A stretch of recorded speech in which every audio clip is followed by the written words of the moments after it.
Assalamualaikum. Sejak kemarin saya itu membaca-baca berita. Ini sesungguhnya apa ya? Berita buruk dan berita baik. Tapi bagi kreator video, khususnya di YouTube, Facebook, bahkan TikTok, dan lainnya, ini bisa dibilang berita buruk. Jokowi kemarin mengangkat menteri baru. Dia titip Perpres Publisher Right. Nah ini dia. Nanti itu saya nggak bisa bayangkan. Mungkin banyak orang yang tidak baca berita lagi. Mungkin. Tapi mungkin juga perusahaan berita jadi kaya raya atau sebaliknya. Jadi gini. Ini saya baca ya dari salah satu media. Secara umum, Perpres Publisher Right mengatur terkait konten-konten berita yang dihasilkan oleh perusahaan pers.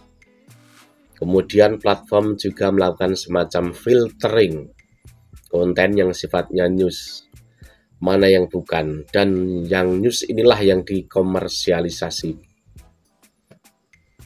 Perpres juga akan membahas soal algoritma dengan tujuan mencegah peredaran konten hoax dan misinformasi yang tidak sejalan dengan Undang-Undang Nomor 40 Tahun 99 tentang pers serta kode etik jurnalis. Nah, ini dia. Jadi gini, Facebook, YouTube itu dituntut untuk membayar berita-berita yang diambil dari media resmi konteks Indonesia ya. Misalkan RCTI, SCTV, pokoknya berita besar lah yang resmi, bahkan Tribun News juga. Nanti Facebook ataupun YouTube itu disuruh membayar ke mereka. Kita tidak terlalu membaca banyak, tapi ini garis besarnya. Jadi, konten-konten pemberitaan mungkin juga konten-konten seperti ini, atau seperti Deddy Corbuzier, atau seperti KBN Nusantara, dan lain sebagainya. Jika perpres ini benar-benar dijalankan, bisa kena bredel. Kemungkinan, karena ini ada filtering, atau misinformasi misalkan. Jadi hanya konten-konten berita yang bisa beredar, yang resmi dan berizin. Kemungkinan itu. Misalkan nanti Anda di YouTube, di TikTok, di Facebook buat konten-konten, ya kan, yang berbau seperti berita atau news, bahkan mengambil video dari media-media besar itu, bisa dipastikan jika tidak membayar ke perusahaan besar itu, maka akan difilter, dihapuslah kemungkinan. Mana mau Google bayar ke mereka? Mana mau Facebook bayar ke mereka? Ini sama seperti di Kanada, bahkan di Australia. Jadi nanti bisa saja banyak konten yang berisi di Facebook, di YouTube, di TikTok, isinya hanya hiburan. Atau paling tidak, kita semua menjadi pelawak saja.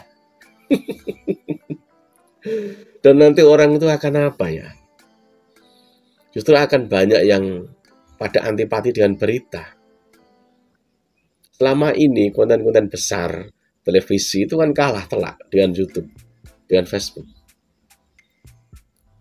Tapi yang patut disalahkan televisi itu, bisnis musik itu mati karena apa? Karena iklannya yang mahal. Itu kesalahan televisi, itu kesalahan siapa? Makanya sekarang beralih ke YouTube. YouTube ini apa? Jalan keadilan orang bermain musik sesungguhnya. YouTube tuh begitu. Sekelas Dhani saja, modalnya banyak, keluaran modal banyak, hanya begitu saja toh. Nggak bisa mengalahkan artis yang di YouTube, bahkan artis cover di YouTube. Nah ini sampai ke berita juga ini. Kok begini ya malahnya? Ini mematikan orang-orang yang memuat berita-berita news dari media. Saya nggak tahu ini, apakah slide misalkan gambar ngambil dari Kompas gitu. Hanya gambar, kita di YouTube, apakah juga kena? Kalau kena, ya udah. Channel-channel berita seperti channel-channel bahkan seperti kita ini, bahkan channel-channel seperti ini atau channel yang lainnya banyak beredar itu, bisa mampus semua. Beralih jadi pelawak aja semua. Atau jualan, atau jadi channel-channel yang aneh-aneh. Gimana coba ini? Kreativitas orang itu akan mati, dan yang punya kreativitas bahkan punya hak pemberitaannya media-media besar miliknya konglomerat. Iya kan? Siapa yang punya itu kalau nggak konglomerat? Seperti MNC TV. Konglomerat semua. Dia juga penguasa partai kan? Nanti yang punya siapa yang mengendalikan pemberitaan? Misalkan media-media besar itu, semua orang udah tahu kan? Televisi itu semua itu. Saya udah lama nggak nonton televisi. Jarang. Saya lebih tertarik nonton lewat Facebook, YouTube seperti itu. Ya ini ya bisa dibilang apa ya? Nggak tahu jalan tengahnya Jokowi kali. Memikirkan mereka gitu. Padahal tahu nggak? Facebook, YouTube itu sebenarnya apa? Jalan keadilan untuk orang-orang bawah loh. Betul loh. Contohnya musik tadi itu. Orang bawah itu mudah buat musik di YouTube. Bisa. Dulu mana bisa orang bawah itu tampil di televisi? Bisa? Nggak bisa. Harus lewat perusahaan besar. Iya kan? Harus menguntungkan televisi. Iya kan? Ini ada Perpres Publisher Right. Nggak tahu nanti kayak apa. Kalau misalnya channel begini-begini, kena juga ya sudah.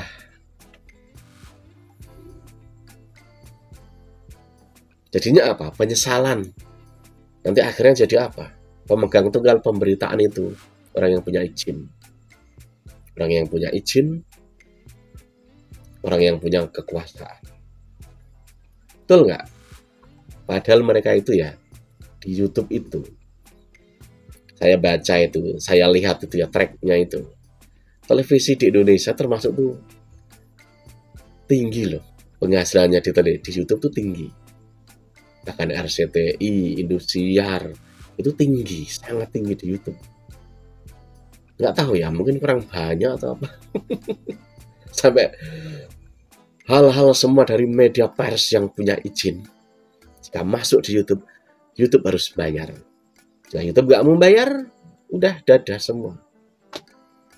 Nggak tahu apa jadinya nanti. Ini bisa dibilang enak nggak enak. Padahal sesungguhnya penegakan hukum HOK itu tidak di situ harusnya.